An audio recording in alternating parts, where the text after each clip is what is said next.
When you look at the evidence, and I use the term evidence fairly loosely here, against people, it's extraordinarily thin. And you've got to remember what you're looking at in the documents that the Guardian has released is the best case scenario that the US military can come up with. So one of my frustrations is actually the materials you're seeing are a tiny proportion of what's really out there. So even with the best case scenario, they're very weak. But believe you me, the actual truth is weaker still. The point of everything we're seeing here is a very simple one. Indeed, of the 779, there are undoubtedly certain people, I think it's a very small group, but certain people who were indeed extremists.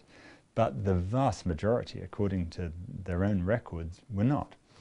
Now, I've got no problem with people being arrested on suspicion of a criminal offense, if indeed you have a suspicion, but what you've got to do is give them a trial. You can't just say, well, we arrested you on suspicion and the fact we're wrong 80% of the time or 90% of the time, we'll just keep on holding you. You've got to have due process to sort that out. When you think about why people were taken to Guantanamo, there are some who perhaps have conspiracy theories about that it was a massive American intentional conspiracy to grab a whole lot of people. That's not what's going on here at all. What this material shows you is the sheer bureaucratic incompetence of the US military when it comes to sweeping people up. Even according to their own records, if you look through carefully, as indeed the Guardian has done, you can see well over 100 people who the US itself says, why are these people here in Guantanamo Bay? But the story is actually far broader. There were 779 total in Guantanamo. 603 have been released to date. No, 606, excuse me.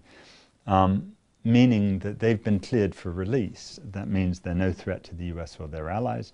That means that they have no intelligence value.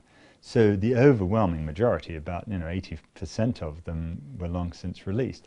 Even of those who remain, 172 in Guantanamo today, we have acquitted 64%. We've acquitted 39 out of 54 who have come in front of a real American court in habeas corpus. So even of those ones who are meant to be the really bad guys, they're just wrong. And there's a very, very small group of people in Guantanamo Bay who were really related to serious extremism at all. It's a very small group. What I'm going to talk about in terms of informants is purely what's in the public record, and I want to be very careful and clear about that. But what, for example, The Guardian has now published shows that one individual, who I'm not even going to name, although The Guardian did, is responsible in these documents for statements against over 120 of the prisoners. Now, this of course fits exactly with my own experience, that there are people in Guantanamo Bay who, for various benefits, it might be because they get, more Coca-Cola at their meetings or watch movies, or in some rather shocking cases where they get to watch porno movies in the Love Shack, as it's called. We've heard about this endlessly, and what we're finally seeing is that it's a small group of serial informants who have provided most of the nonsense that's being alleged against these prisoners. When you look at Guantanamo Bay, I think it's been known for a long time, indeed there are public statements by the US, that the main purpose of it is intelligence gathering to prevent future attacks. It's not to prosecute people or whatever. There's nothing unreasonable about trying to gather intelligence. The problem is when you gather intelligence in a very unintelligent way.